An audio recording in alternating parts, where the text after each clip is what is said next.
En voici le fonctionnement. Une fois passé le filtre à air, l'air est envoyé dans le turbo pour le comprimer et accélérer sa vitesse. Cela a pour conséquence de le réchauffer. Il traverse donc un radiateur intermédiaire pour permettre un remplissage optimal du moteur. Une fois la combustion terminée, les gaz passent dans le collecteur d'échappement et sont envoyés vers l'unité de post-traitement. Celle-ci assure plusieurs fonctions clés dans la dépollution. La première étape du traitement des gaz a lieu dans le catalyseur, qui oxyde les gaz et les transforme en dioxyde de carbone et en molécules d'eau.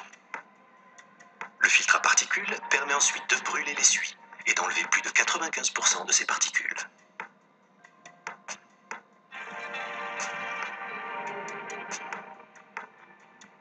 Durant cette phase, les atomes de carbone sont transformés par les oxydes d'azote.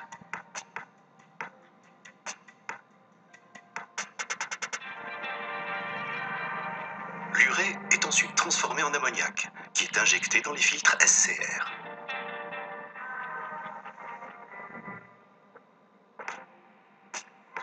Ce qui permet la conversion des oxydes d'azote en diazote et en eau.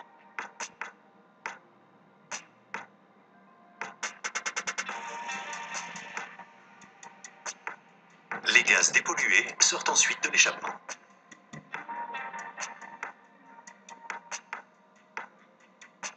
Voici ce qui se passe durant la période où la température du moteur est basse, ce qui est le cas durant les cycles urbains par exemple. Dans ce cas, la vanne EGR s'ouvre et envoie une partie des gaz chauds dans l'admission, ce qui permet de limiter la production d'oxyde d'azote.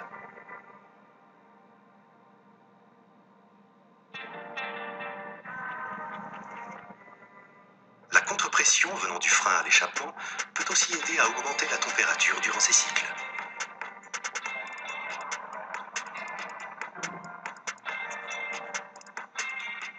Lors de son fonctionnement, le filtre à particules brûle les suies émises par la combustion de manière continue. Pendant les phases d'utilisation plus sévères, du carburant est injecté dans la ligne d'échappement pour transformer les suies en cendres. La régénération est dite active et elle se fait véhicule roulant.